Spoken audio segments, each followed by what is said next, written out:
une vidéo sur la schizophrénie sociale. Alors j'en avais déjà parlé un petit peu dans la vidéo sur les sous-persos. Donc je voulais donner quelques exemples sur dans nos sociétés, par exemple, quelle forme ça peut prendre. Mais avant, voilà, revenir un petit peu sur les sous-persos. Pour donner quelques petits exemples, par exemple, là, je suis en train de sourire un petit peu. Voilà, j'ai peut-être un œil un petit peu rieur. Voilà, c'est une sous-perso qui a pris le dessus à ce moment-là. Si maintenant je me mets à parler de façon beaucoup plus calme, beaucoup plus sérieuse, là c'est notre sous-perso qui a pris le dessus. Si maintenant je commence à voir, putain, j'en ai un peu ras-le-bol là, si je commence à parler de cette façon-là, là c'est notre sous-perso qui parle. Et en fait, c'est donc voilà, c'est pour donner des exemples, c'est pas forcément toujours lié aux émotions, parce que chaque sous-perso, elle peut avoir certes ses émotions, mais sa façon de penser, ses propres désirs, ses propres idées. Voilà, et c'est pour ça que c'est intéressant. Donc, effectivement, comme je disais dans la première vidéo, regardez un peu le visage quand ça switch. Et puis parfois, et écoutez les idées. Souvent, quand les idées elles changent, quand la façon de voir la vie elle change, la source est différente. Je ne sais pas si vous avez vu, mais là je viens de passer entre plusieurs en même temps. Ça va vite, hein, mais bon, vous pouvez regarder la vidéo plusieurs fois, vous allez voir que mon visage il change et tout d'un coup ça devient plus sérieux, plus drôle, plus peut-être plus important, moins important. Voilà. Et en fait, je switch. Après, je pense qu'on a une sous-perso principale. Je suis pas certain de ça, mais moi je remarque que chez moi en fait, il y en a une qui revient tout le temps. C'est un petit peu celle-là tout de suite. Et voilà. Bon. Après, peu importe, hein, mais je trouve ça intéressant tout ça parce qu'en fait ça va étayer un petit peu la suite du sujet. Donc. Schizophrénie sociale, c'est rigolo, hein, voilà. Moi je trouve ça marrant. Je voulais parler de quelques sujets qu'on retrouve dans notre société. Donc là, ça nous concerne tous, enfin pas tous, parce qu'on pense pas tous pareil, mais voilà, on retrouve quand même des modèles de pensée, des conditionnements qui se retrouvent quand même un peu partout. Je vais donner des exemples, ça va être plus parlant. Par exemple, un sujet hyper classique, l'argent. La plupart des gens, ils veulent être riches. Ou s'ils veulent pas être riches, au minimum, ils veulent être aisés, ils veulent être à l'aise, ils veulent une certaine liberté financière, ok? Ne pas s'emmerder sur l'argent, même si tu n'en as pas forcément beaucoup, en tout cas, tu n'y penses pas, t'as pas à te prendre la tête dessus. Ce que veulent la plupart des gens. Mais ces mêmes personnes, la grande majorité d'entre elles, elles critiquent les gens riches. Enfin, je pense qu'on a tous entendu bon, les riches, ils en ont rien à foutre, les riches, ils pensent qu'à eux, les riches, c'est des crevards. Bref, mille insultes comme ça sur les riches, je suis pas dans le sujet si c'est justifié ou pas. Là, c'est juste, voilà, ça critique. Et ces mêmes personnes, pas 2 secondes après, c'est peut-être un jour après, un mois après, elles vont dire, oh là, j'ai pas assez d'argent sur tel sujet, j'ai ça à payer, oh, ce serait quand même bien si je pouvais avoir une promotion, si je joue au loto, ce serait quand même pas mal si je gagne des sous. Et donc là, on est typiquement dans une schizophrénie sociale, où en général, c'est une sous-perso finalement qui veut de l'argent et une sous-perso qui en veut pas. Et les deux ne sont pas conscientes. Et d'ailleurs, quand vous les mettez face à face, ça veut dire, c'est quelqu'un d'autre qui vous le fait, mais tu m'as dit ça, tu m'as dit qu'il y a un mois, le riche là-bas, qui avait je sais pas, une Ferrari, et puis plusieurs maisons dans plusieurs endroits dans le monde, c'était un enfoiré, et maintenant tu me dis que toi-même t'aimerais bien avoir plus de sous. Et vous allez voir, ça crée des contradictions, ça monte en conscience, ça devient très problématique. Et après, il va falloir trouver des arguments pour justifier les deux. Parce que c'est ça, en fin de compte. Comment ensuite on fait pour faire coexister ces sous-personnalités dans la personnalité? Il va falloir qu'il y ait une sorte de pont argumentaire quelque part qui permette de légitimiser les deux en même temps. En général, c'est des trucs un peu tordus, mais qui fonctionnent, mais c'est pas conscienté du tout. Donc voilà, ça c'est un truc quand même qu'on retrouve énormément, ça me fait toujours rigoler. Tous ces gens qui se moquent des riches et qui disent que c'est pas bien, et que les riches se vivent cela, et puis eux-mêmes ils veulent plus de sous, voilà. Bon, je voudrais ajouter, ça c'est un point de vue personnel, qu'il n'y a aucun souci à être riche pour moi. L'argent c'est une énergie neutre qui est tout à fait, qui peut donc être absolument positive. Maintenant, si on en fait de la merde, c'est pas la faute de l'argent, voilà. Hein, être riche, il n'y a aucun souci avec ça. Si maintenant on a un comportement de merde en ayant beaucoup d'argent, il y a plein de pauvres, c'est des vrais connards aussi. Donc voilà, faut arrêter avec ça. Mais bon, voilà. Moi, je pense que l'argent, c'est très très très bien, et que vouloir être libre financièrement, c'est très pertinent. Mais bon, on peut tout à fait vivre dans une sobriété, et je trouve ça, c'est des modes de vie différents. Voilà. Et voilà, ça c'est un énorme truc qu'on retrouve partout et qui a l'air de déranger un peu personne. Voilà, il faut, les riches c'est des méchants, et mais on veut plus d'argent quand même. Faudrait savoir, les gars, à un moment donné, vous pouvez pas faire les deux, hein. Bon. Sinon, vous allez vous transformer vous aussi en connard. Si vous pensez que les riches c'est des cons, voilà.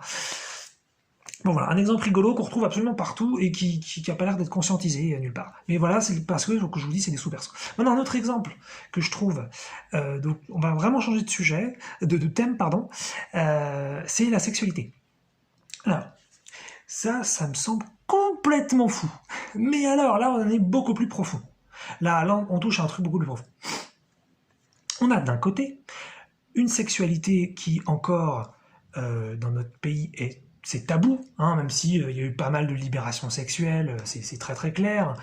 Voilà, on est sorti peut-être aussi de la religion, tout ça, mais on a quand même gardé un petit peu, ce qui fait que bah déjà le sexe, on n'en parle pas en général publiquement, on en parle seulement dans l'intimité avec des gens qu'on connaît bien.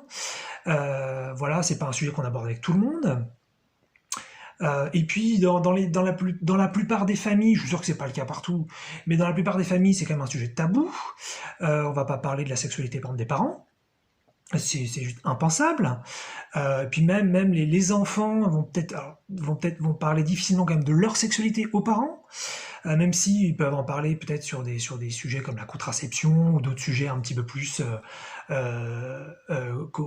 importants et quotidiens qu'il faut peut-être aborder une fois, ou les règles pour les filles, voilà, ce genre de trucs.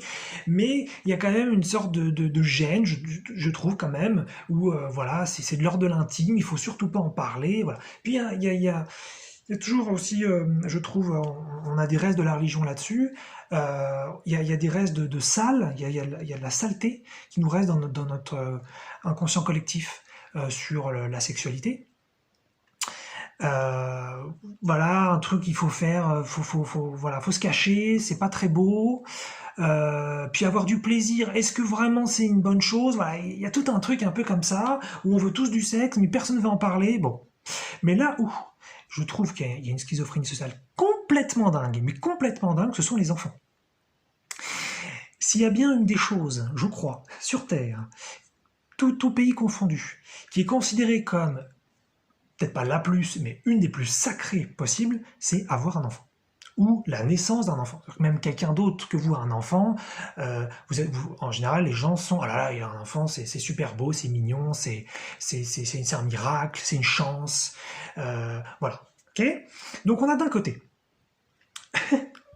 une chose absolument merveilleuse qu'est l'enfant, d'accord, qui est partagée par tous, hein. Vous dites à quelqu'un, ça y est, je suis enceinte, oh là là, mais félicitations, c'est incroyable, c'est fabuleux. Et de l'autre côté, on a le processus de création de l'enfant, parce que bien sûr, on va avoir des relations sexuelles pour ne pas faire d'enfants, évidemment, mais je veux dire que quand même, c'est un petit peu la base, hein, pour faire des enfants, a priori, il faut du sexe. Eh bien, ce truc-là est caché et tabou. Et apparemment, ça a l'air de déranger personne.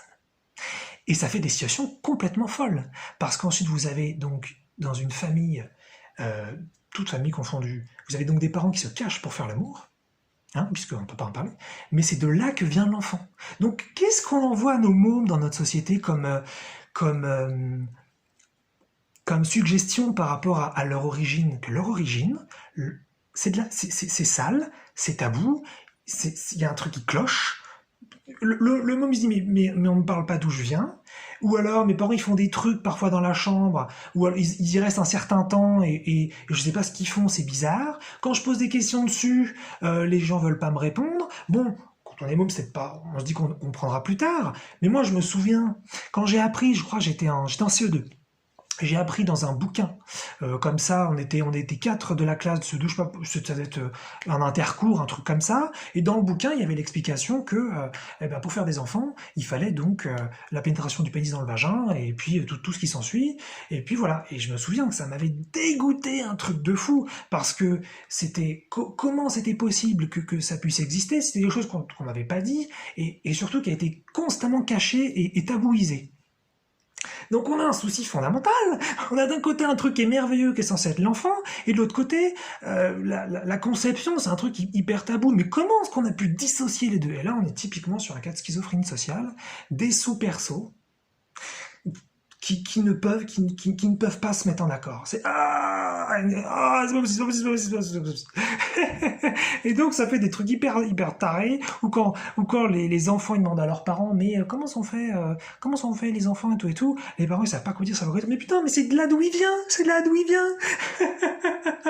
Et donc, quand on va surtout jamais parler de la conception d'un enfant, alors ça c'est juste impossible de parler, ah oui, ça a été fait dans telle position, oh là là, faut surtout pas parler de ça, ça a duré tant de temps, il y a eu beaucoup de plaisir, il y a eu beaucoup d'amour, oh là là, non, non, on parle pas de tout ça, mais en revanche, la nana, la enceinte, oh ça c'est beau, ça c'est très très beau ça.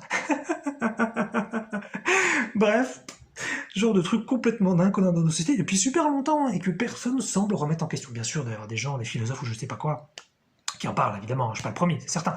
Mais je veux dire que ça dérange absolument pas que d'un côté, on a un truc très beau, et de l'autre côté, pourtant, faire l'amour, voilà, ça peut être joyeux, même si c'est pas forcément dans l'amour, ça peut être donc joyeux, il peut y avoir beaucoup de plaisir, donc dans tous les cas, c'est un truc a priori super positif quand même, et donc de dire que l'enfant vient du plaisir, c'est quand même vachement chouette, ou que l'enfant vient de la joie, ou que l'enfant vient de l'amour, ou que l'enfant vient de l'union de deux êtres, enfin, c'est top, donc, mais bon, apparemment non, il faut que ce soit caché, il faut qu'on n'en parle pas, et voilà, donc et ce qui fait que même après, mettons que le gosse il a sa mère elle est enceinte d'un autre enfant, et donc il est super content d'avoir une frère, avoir une sœur, ouais, c'est trop bien et tout, mais c'est toujours le même souci, mais d'où il vient cet enfant, quoi, d'où vient cet enfant, mais on peut pas dire parce que c'est pas bien, c'est à dire que c'est pas bien d'où il vient, mais c'est bien qui il est. Mais vous imaginez pour les gosses que ça fait à l'intérieur, je viens d'un endroit qui n'est pas bien, mais moi je suis quelqu'un de bien. Voilà, ça va pas. Hein. Déjà, c'est la merde. Hein. Bref, voilà, c'est un truc qui est très vieux, que j'ai remarqué depuis pas mal de temps, qui me choque beaucoup. Voilà, je le dis quand même avec pas mal d'humour, hein. Quand même c'est cool, hein.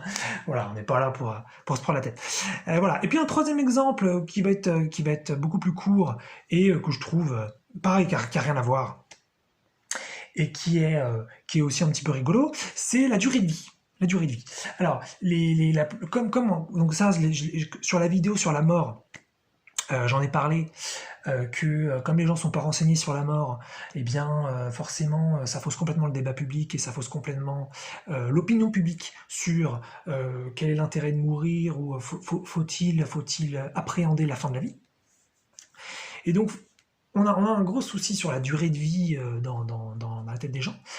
Personne ne veut mourir, et je me suis rendu compte que personne ne veut être immortel non plus.